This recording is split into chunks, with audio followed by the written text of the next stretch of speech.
Quel est votre concept et quels sont ses atouts par rapport à la concurrence?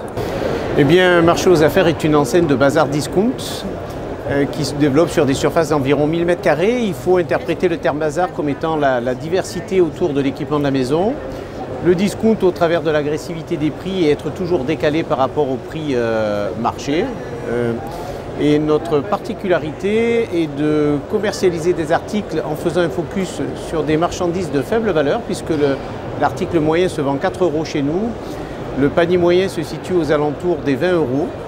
Nous réalisons près de 80% de notre chiffre d'affaires sur des produits permanents, donc 20% sur du saisonnier, sachant que les saisons les plus importantes sont le printemps, l'été, Halloween, Toussaint et Noël. Donc deux moments forts sur des saisons dites météo, deux moments forts sur des saisons dites festives.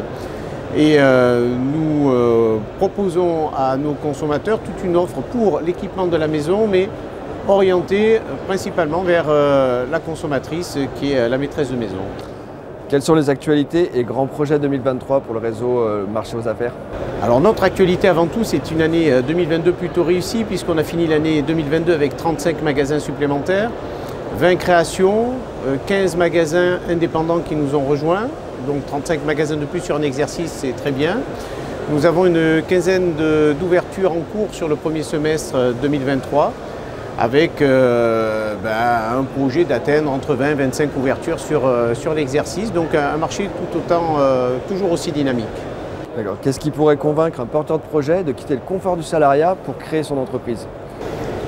Un salarié, lorsqu'il devient chef d'entreprise, a un choix important, parce que c'est un changement très important dans sa vie, dans lequel il est très difficile de tout faire tout seul.